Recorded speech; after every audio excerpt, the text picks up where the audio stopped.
আমাদের বোতল ফেললি কেন? তোর বাপের টাকা দিয়ে কিনেছি নাকি? হাত নামাও, হাত নামাও। আমার বাবার নয়, তোমাদের বাবার টাকা কেনা ফেন্সিডিল নিয়ে এইভাবে প্রকাশ্যে বসে নেশা করবে, এত সাহস তোমরা কোথায় পাও? কি ভেবেছো তোমরা? কেউ তোমাদের বাধা দেবে না? আমি বাধা দেব। দেখ, বেশি বগর বগর করবি না।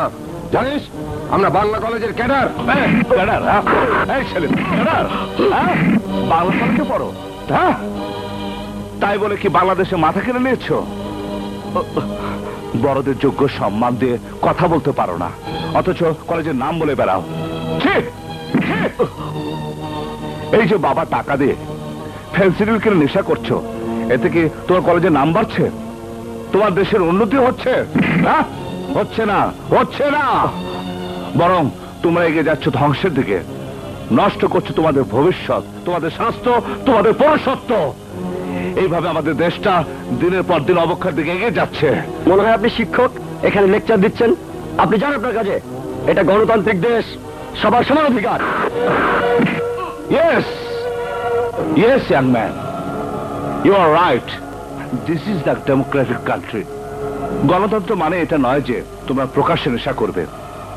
গণতন্ত্র মানে কি তোমার বোনের মতো মেয়ের গায়ে হাত দেবে?